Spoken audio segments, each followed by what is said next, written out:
আসসালামু আলাইকুম। আশা করি সবাই সুস্থ আছো। অনেকেই নক দিচ্ছিল স্যার দশম শ্রেণীর ভিডিওগুলো কেন আপলোড করছেন না। আসলে জিএসসি পরীক্ষার সময় কাছাকাছি চলে এসেছে তো তাই অষ্টম শ্রেণীর ভিডিওগুলো আগে দিচ্ছি। এখন থেকে আমরা ধারাবাহিকভাবে দশম শ্রেণীর ভিডিওগুলো আপলোড করব। আজকে আমরা পরিমিতি 16.4 অধ্যায়টি করাবো। খুবই গুরুত্বপূর্ণ একটি অধ্যায় এটি। এই অধ্যায়টি শুরুর আগে আমাদের অবশ্যই কিছু সূত্র পড়ে নিতে হবে। আমার পিছনে বোর্ডে এই সূত্রগুলো দেওয়া আছে, তো তোমরা সূত্রগুলো এখন একটু পড়ে নাও।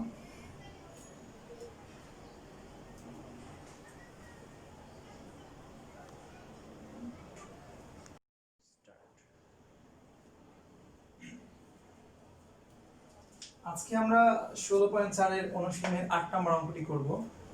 সো দেখো অঙ্কটিতে আমাদের কি বলেছে, একটি আয়তাকার ঘনবস্তুর দৈর্ঘ্য 16 মিটার, প্রস্থ 12 মিটার এবং উচ্চতা কত দেওয়া আছে 4.5 মিটার। এর পৃষ্ঠতলের ক্ষেত্রফল, কর্ণের দৈর্ঘ্য এবং আয়তন নির্ণয় করতে হবে। দেখো প্রথমে আমরা ধরে নিব, দেখো মনে করি লিখে যে আয়তাকার ঘনবস্তুর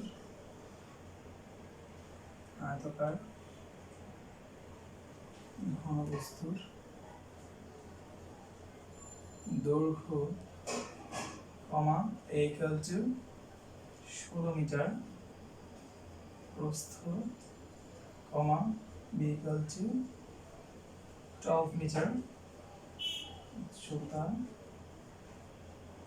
c equal to কত দেওয়া আছে 4.5 মিটার। আচ্ছা, আমাদের প্রথমে কি বের করতে বলেছে, পৃষ্ঠতলের ক্ষেত্রফল। তো সূত্রটা লেখো, যে আয়তাকার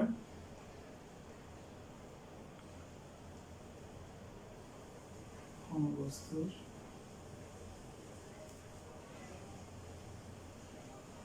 পৃষ্ঠতলের ক্ষেত্রফল, সূত্রটা কি ছিল, 2 into AB plus BC plus CA।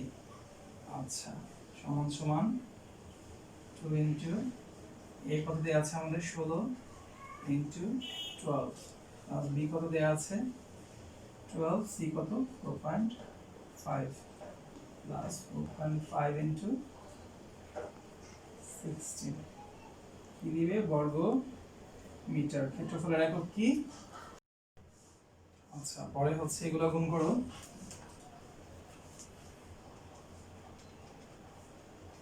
192 plus 12 into 4.5 কত হয় 54 হয়, প্লাস 4.5 into 16 72 হয়, বর্গ মিটার। 2 into এটা কত হয় দেখো তো, প্লাস হচ্ছে 54 প্লাস হচ্ছে 192 318 বর্গ মিটার। ছোট একটু দ্বিগুণ দিয়ে দাও, 636 বর্গ মিটার। সো আমাদের আয়তাকার ঘনবস্তুর পৃষ্ঠতলের ক্ষেত্রফল কত বের হয়েছে 636, ঠিক আছে। আচ্ছা, তারপর আমাদের কি বের করতে বলেছে, কর্ণের দৈর্ঘ্য। একটু মুছে দিলাম।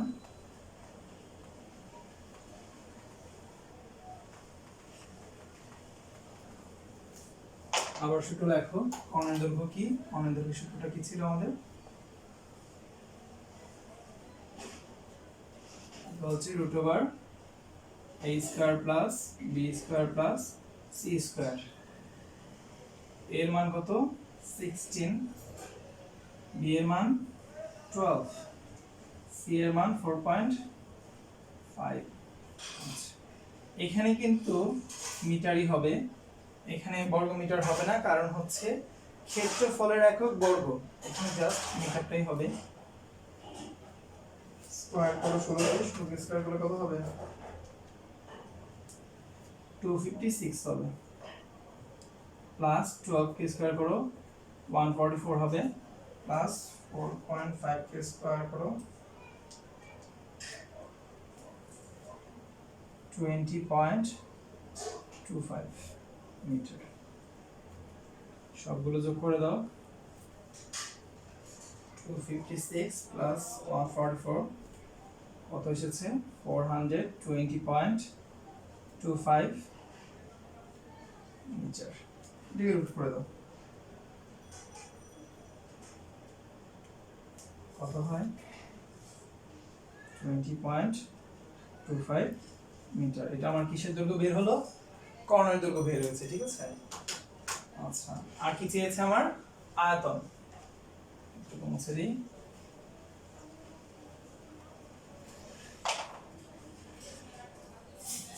আবার লিখবে আয়তকার ঘনবস্তুর আয়তন সমান সমান 16 ইনটু 12 ইনটু 4.5। আয়তনের একক কি, ঘন। আয়তনের একক ঘন, এটা সব সময় মাথায় রাখবে। বর্গের হচ্ছে ক্ষেত্রফলের একক, বর্গ কিসের একক, ক্ষেত্রফলের একক। আর আয়তন কিসের একক, ঘনর একক। এই তিনটা গুণ করে দাও, কত আসে 864 ঘন মিটার। তো এইভাবে এই অঙ্কটা তোমরা করতে পারো। এখানে একটা বিষয় লক্ষণীয় যে অবশ্যই সূত্রগুলো ভালোভাবে পড়ে নিতে হবে। অনেকে যেটা চেষ্টা করে যে সূত্রগুলো ভালোভাবে না পড়ে কোনো রকম মনে রেখে করতে চেষ্টা করে, বাট সূত্রগুলো কিন্তু ভালোভাবে না পড়লে তোমরা কিন্তু এই অঙ্কগুলো করতে পারবে না, ঠিক আছে। এই অঙ্কটা দেখো, অনুশীলনী 9 নম্বর ম্যাথ। সো অঙ্ক করার সময় একটা বিষয় অবশ্যই খেয়াল রাখবে, অঙ্কগুলো অবশ্যই ভালোভাবে পড়ে বুঝে নিবে আগে। এখানে কি লেখা আছে, একটি আয়তাকার ঘনবস্তুর দৈর্ঘ্য প্রস্থ উচ্চতার অনুপাত। এইটা কিন্তু দৈর্ঘ্য প্রস্থ উচ্চতা না, এটা দৈর্ঘ্য প্রস্থ উচ্চতার অনুপাত। সো আমাদের দৈর্ঘ্য প্রস্থ উচ্চতাকে বের করে নিতে হবে। সো লিখো যে মনে করি, কি লিখবা বলো তো, আর নাকি দেখো, আয়তাকার ঘনবস্তুর দৈর্ঘ্য, সূত্রের জন্য, সূত্রে তো আমাদের এবিসি দিয়ে লেখা না, এই জন্য ধরে নিবা। হ্যাঁ, আর আমার তো দৈর্ঘ্য প্রস্থ উচ্চতা বের করে নিতে হবে, এই জন্য আমি ধরে নিলাম 21x। আমাদের এগুলো কিসে দেওয়া আছে, সেন্টিমিটারে দেওয়া আছে। প্রস্থ b equal to কত দেওয়া আছে, 16 দেওয়া আছে।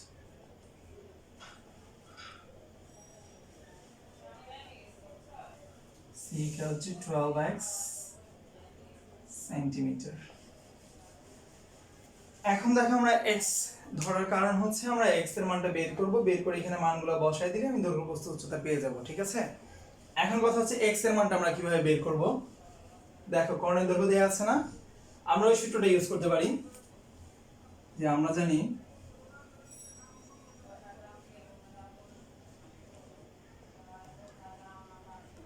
আয়তাকার ঘনবস্তুর কর্ণের দৈর্ঘ্য, সূত্রটা যেন কি ছিল, সূত্রগুলো কিন্তু মন দিয়ে পড়ে নিয়ে, বুঝছো, ফাঁকিবাজি করো না তোমরা। আচ্ছা, কর্ণের দৈর্ঘ্য সূত্র এটা ছিল না, এখন এটা সমান কত দেয়া আছে, 87 দেয়া আছে।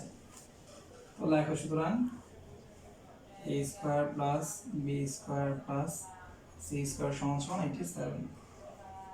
মান বসিয়ে দাও, এর মান কত 21x, 21x whole square plus 16x whole square plus 12x whole square. মানগুলো বসাই দিলাম। হ্যাঁ,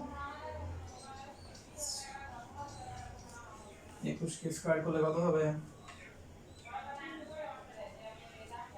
441x স্কয়ার প্লাস 16 কে স্কয়ার করলে কত হয়, 256x স্কয়ার প্লাস 12 কে স্কয়ার করলে কত হবে, 144x স্কয়ার ইকুয়াল টু 87। বা রুচবার এগুলা সব যোগ করে দাও, কত হয়,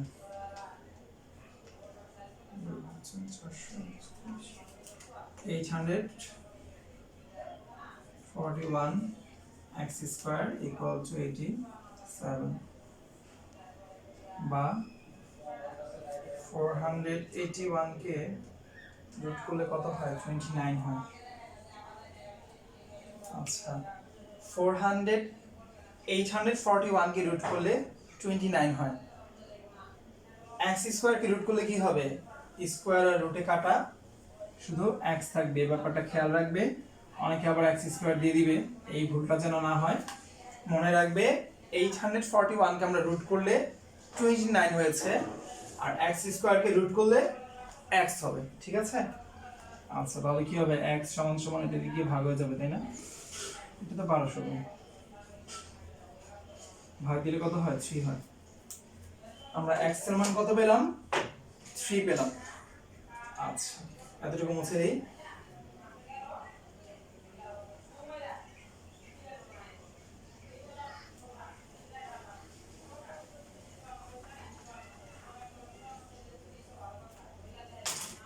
তাহলে আমরা এখন কি লিখব যে সুতরাং আয়তাকার ঘনবস্তুর দৈর্ঘ্য কমা a ইকুয়াল টু কি লিখেছিলাম 21x তাই না x এর মান আমরা কত পেয়েছি 3 সো 21 ইনটু 3 কত হবে আমাদের 63 সেন্টিমিটার প্রস্থ কি হবে b ইকুয়াল টু কত ছিল আমাদের 16x সো x এর মান হচ্ছে 3 বের করেছিলাম আমরা x এর মান কত 3 316 কত হয় 48 উচ্চতা কত হবে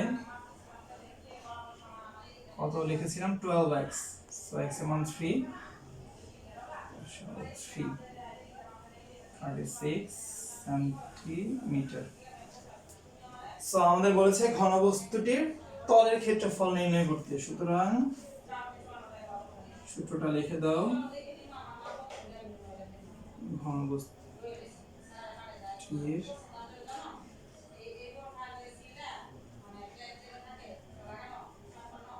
তলের ক্ষেত্রফল কি হবে সূত্রটা কি ছিল আমাদের 2 ab bc ca এখানে একটা বিষয় অবশ্যই খেয়াল রাখবে ক্ষেত্রফলের সূত্র আমাদের আছে তিনটা একটা হচ্ছে ঘনকের ক্ষেত্রফল আরেকটা হচ্ছে আয়তাকার ক্ষেত্রের ক্ষেত্রফল আরেকটা হচ্ছে বক্রপৃষ্ঠের ক্ষেত্রফল ঠিক আছে তো আমাদের অঙ্কটা কিন্তু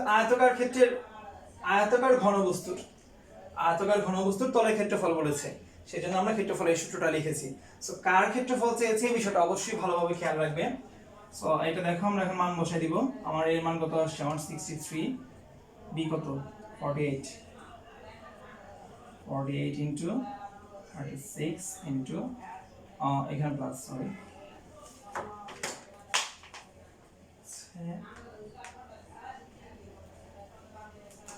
48 into 36 plus 36 into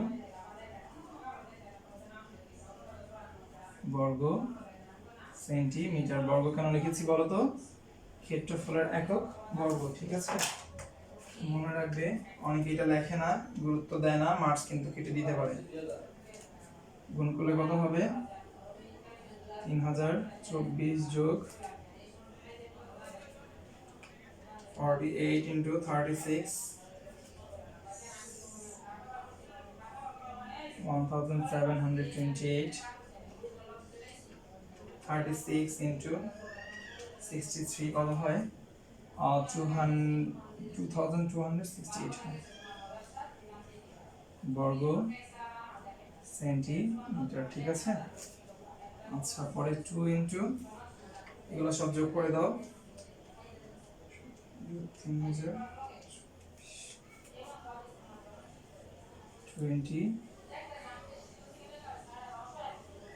বর্গ সেন্টিমিটার দিয়ে গুণ করে দাও কত হয় 140 14040 হয় ঠিক আছে 14040 বর্গ সেন্টিমিটার আমাদের আয়তাকার ঘনবস্তুর তলের ক্ষেত্রফল কত হলো 14040 সেন্টিমিটার তো আজকের ভিডিওতে আমরা এই দুইটি অঙ্ক করে দিলাম পরবর্তী ভিডিওতে আমরা ধারাবাহিকভাবে এই চ্যাপ্টারের বাকি অঙ্কগুলো করে দিব এবং ধারাবাহিকভাবে অন্যান্য অনুশীলনীগুলো করিয়ে দিব সো তোমরা সূত্রগুলো ভালোভাবে পড়ে অঙ্কগুলো অনুশীলন করো এছাড়াও এই নিয়মের যে অঙ্কগুলো আছে সেগুলো প্র্যাকটিস করে ফেলো সবাই ঘরে থাকো সুস্থ থাকো মন দিয়ে পড়ালেখা করো এসএসসি তে একটি ভালো রেজাল্ট করো সবার জন্য অনেক শুভকামনা রইল